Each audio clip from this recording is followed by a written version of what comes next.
Hey, what's going on, everybody? I just saw The Wolfman from director Leigh Whannel. I'm excited to talk about this, so let's get right into it. I tend to enjoy Leigh Whannel's work. Upgrade was a great action film, and he also did a reboot, so to speak, of The Invisible Man, which I actually had a lot of fun with. I thought it was a really creative way to do The Invisible Man, and I was excited to see what Leigh Whannel can do with these grounded blockbusters moving forward. The Wolfman follows a family who has to go to Oregon after Blake, played by Christopher Abbott's dad, passes away, and he needs to go there to collect his things from his old home, and they pretty much encounter a wolfman from there. So one thing I gotta hand Leigh Whannel in his direction is he knows how to do these on a smaller budget. He doesn't overspend on these things like they were trying to do with these Universal monster movies way back. He also knows how to shoot the hell out of a film, and this movie is beautiful from beginning to end. One of the things that is very present here, as it was in Invisible Man, is the tension building. Leigh Whannel does a great job building tension, staying quiet, and then ramping things up when need be. But I think that some of the tension building came at the price of character building for me, and that is one of my issues here.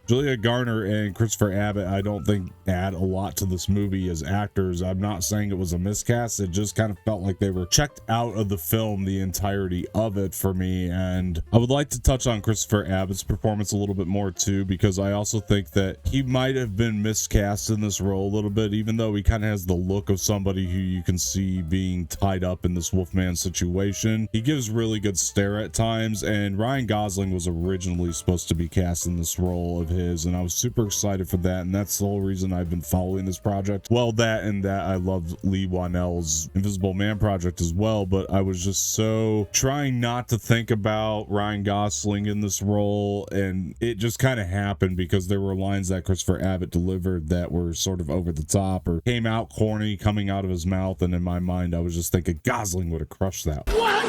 Matilda Firth, who plays their young daughter Ginger, is doing a great job in here. There are decisions made by the character of Charlotte that I definitely questioned throughout the film, and was wondering if it was the smart choice to make, especially when she had a young daughter involved throughout the entirety of this thing. And to give the film credit, there are some really creepy scenes in there too. There's one scene that definitely had me squirming in my seat as an arachnophobic, so forewarning to you those who are arachnophobic. But sometimes they were just kind of followed up with scenes that it had great tone, but then you would kind of question the decisions of the characters and wonder if that's what you would do, or if that was the smartest thing to do in that decision or situation rather. And it just kind of made me not too comfortable with the way that the film was going. I thought there was a real good opportunity to get more creative with the story in a lot of different moments. There's a twist that I saw coming all the way from the parking lot, first of all. Once the twist happened, I was like, okay, maybe I'm just getting really good at predicting these things because I've seen a lot of movies, but even then, you gotta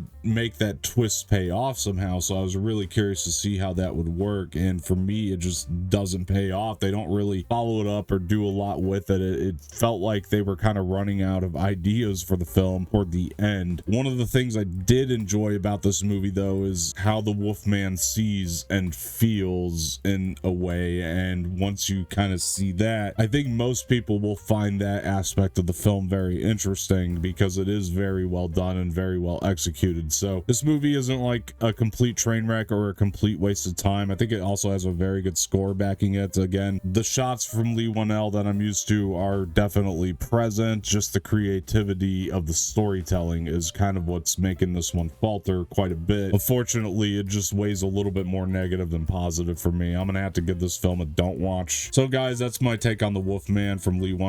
Let me know if you saw the film. Are you gonna see the film? What were your thoughts on the film if you saw it? My name is Dom, and before I get out of here, please like the video, subscribe to the channel, leave some feedback in the comment section, share us with your friends, hit the bell for notifications, and I will talk to you guys later.